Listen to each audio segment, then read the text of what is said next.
Hey, what's up, guys? Watching my Redskins, so it doesn't look like they're gonna pull this one off. But I finally got the chassis put onto my Cobra, so we're gonna take a look at it real quick. This was the chassis. After I took it off, we had dirt all in it, and I cleaned it pretty good from where I could tell. Like, that's some like really crusty stuff down there. Under here is really dirty. You can look at the diff areas, and they were like the cleanest part of the car. Yeah, so I need to get a new foam for my chassis, but I'm not gonna really worry about it too much because that's just such a thin foam. And I have the three of the straps. They go underneath, so that adds a little cushion. But I will get something in there soon. I have a piece of foam. Another one, I just can't find it, but I'm gonna get it on there. All right, guys, so that's the chassis. But here's the main reason why I want to switch it.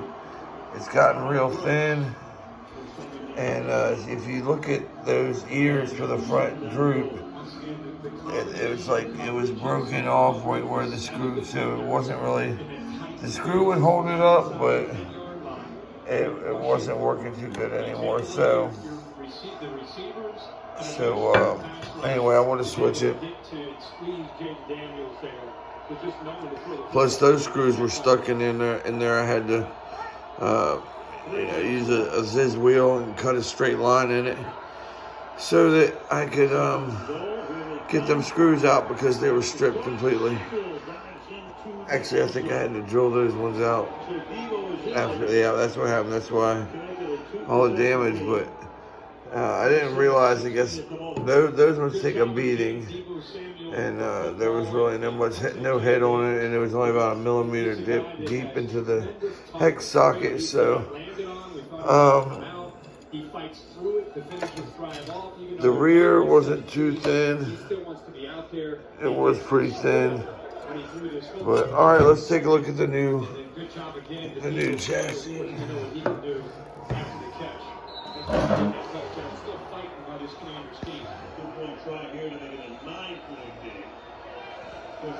I cleaned this thing up top to bottom.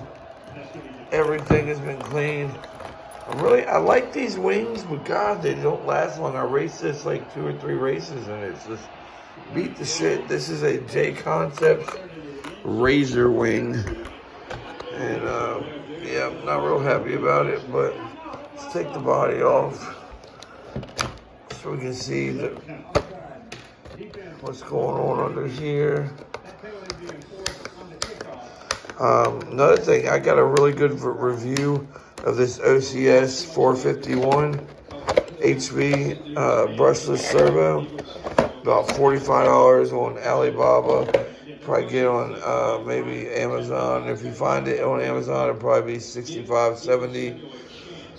If you find it on eBay, it'll probably be $65, $70.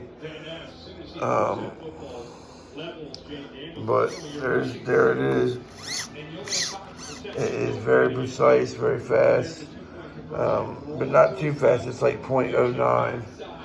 I also got a fan I installed here, shoe unit on there that's holding it just to blow on the motor, when it was hot. And I'll just keep it running just to keep the motor. I'll run it all winter long too if I run in the cold months, but it's definitely most important in the heat of the summer. I got that carbon fiber front shock tower, which makes the front just feel so much more soft. The temperature is a little cool, so the shock temperature ain't right. I need to, or the shock weights aren't right anymore. That's a pretty slow rebounding. It should rebound a little faster than that, but that's because of how cold it is. Right now I'm in the garage, I got the door open, it's probably about 60 in here. Because I was hot. I've been working out in the backyard earlier right before I come in here, so I just had the door open because it's, I don't know, it's hot down here in the garage. But anyway, guys, so look, yeah, I run a sensorless motor with a Hobby Star ESC. Um, and it works perfect, the Hobby Star ESC, gives me no problems. Originally when I had it paired with the older Hobby Wing motor, it would give me problems landing jumps. It's like I'd try to get right on the throttle right when I land, and it would just cut out, there'd be no throttle, I'd have to let off. I guess let the car would probably move a little bit and reset the positioner or whatever to sense where the motor was at to start going. But anyway, so I come off a jump, we wanted to get on it, and it'd be dead. So I'd have to let off, apply gas again, losing me 1.5 seconds in the process. It was just, a pain in the butt. And so I went and got this motor just because, I bought so many Hobby Wing motors with the sensor. I've had 3 Hobby Wing sensors, 1900 kV motors for this. And all 3 of them failed after, about a year and a half. They worked, but then what would happen is where the shaft rides on the large bearing at the front of the motor, something between the shaft being maybe weak metal or the bearing being extensively hard and not having the proper tolerance, maybe being too tight, it would wear it would wear the shaft down, so you get a lot of play in the end bearing.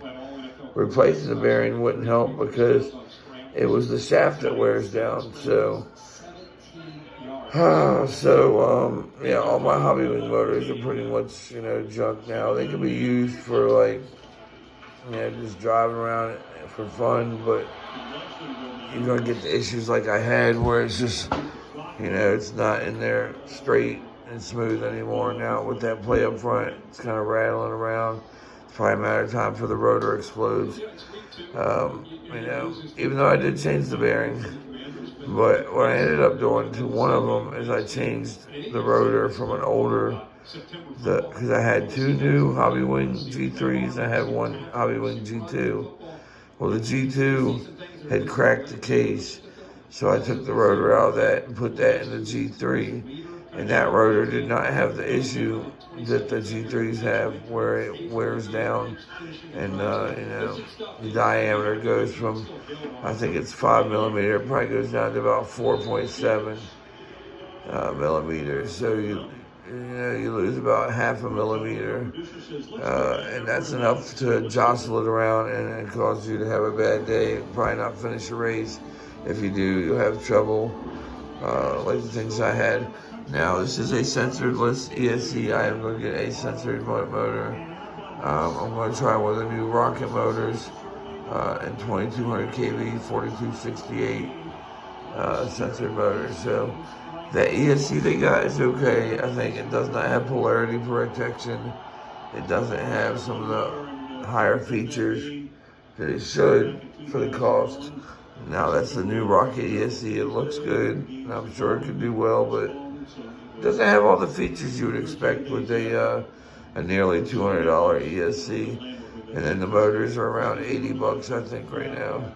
So, but for the rest of this season, which ain't long, I might have 2 or 3 more races. If I can make them to them, this will get me through. And then next year I'll get a new motor, and probably need some new batteries by then, and do just another rebuild on some things, because this right here,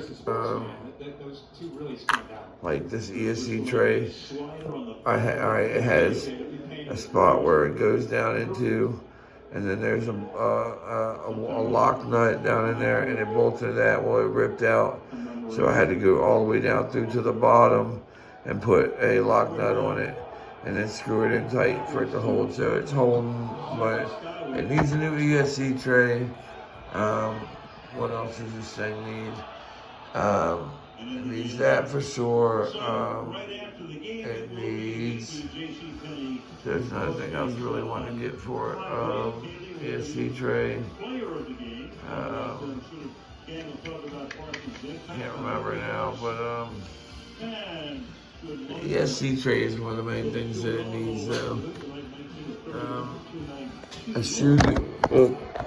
shoe glue this extra capacitor here, just so, this one's got 3 capacitors on the ESC.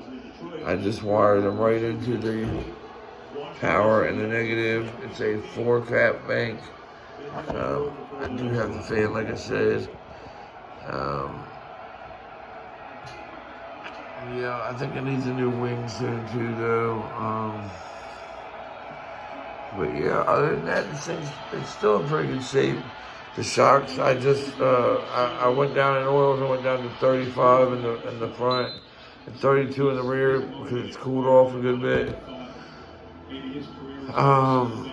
Let's see what else. There's one other thing that I was wanting to get for this thing. Let me think a minute.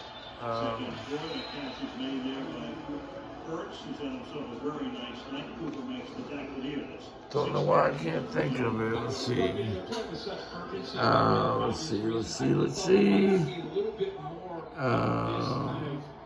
The pinion I got on it is new. I think I probably do need a new spur gear. It got to be a point where the game was on a Let's see. Oh, the other 2 things I need to get. These are wore down, and I should have went ahead and got them before doing this rebuild, but I didn't. Let's see if we can see. Well, we can see this one, I think. 68 seconds left. You see how thin? Oh, I see. White's doing everything he can to come up with an interception. And the last play when he fired it into the ground, he was trying to get underneath it and come up with an interception that time. You can see how thin that pin is in there.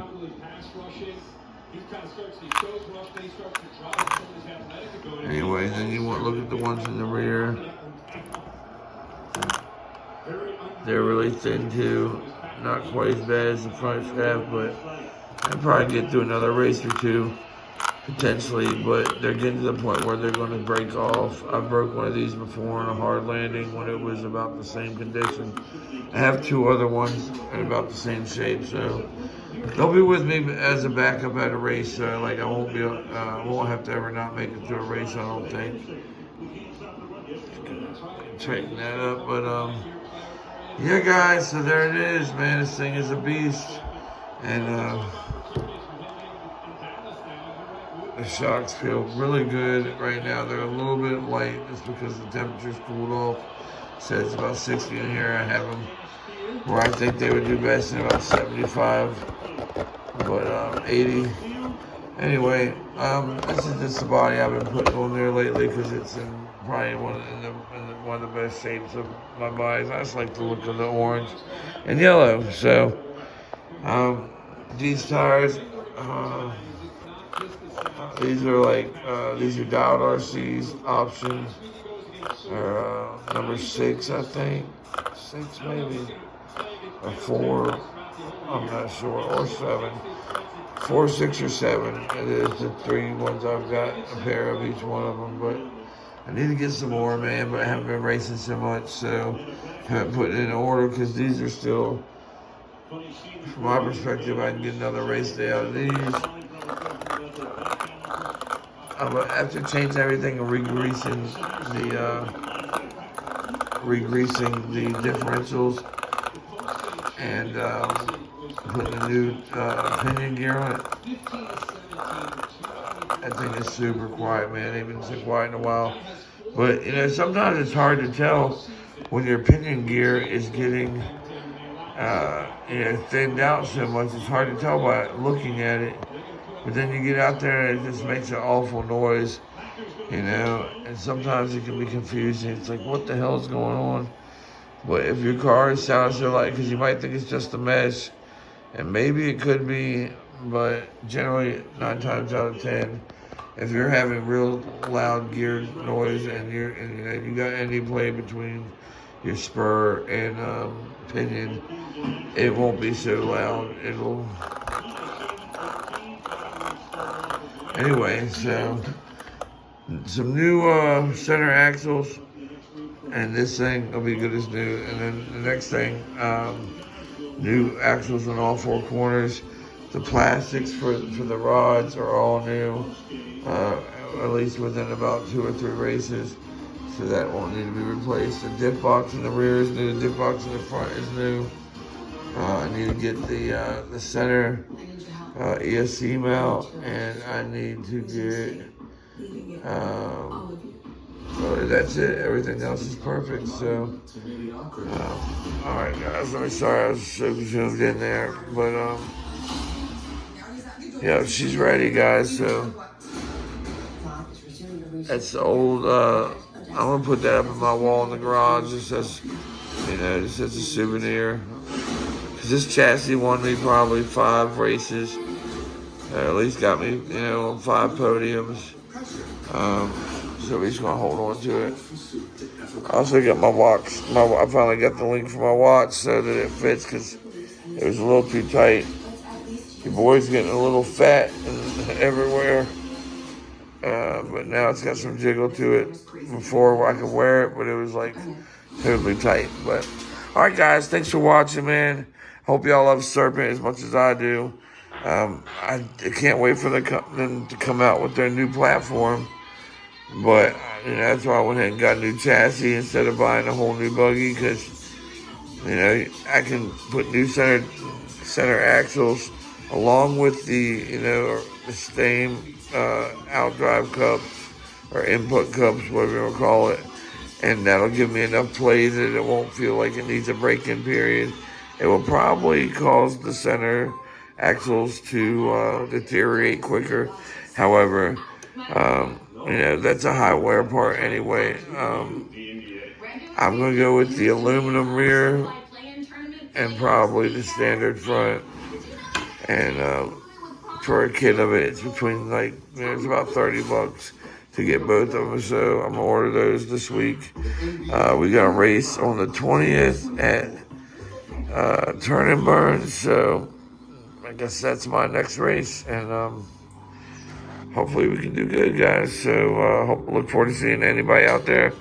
All of my, all the people that watch me and subscribe to me, come check me out, say hi.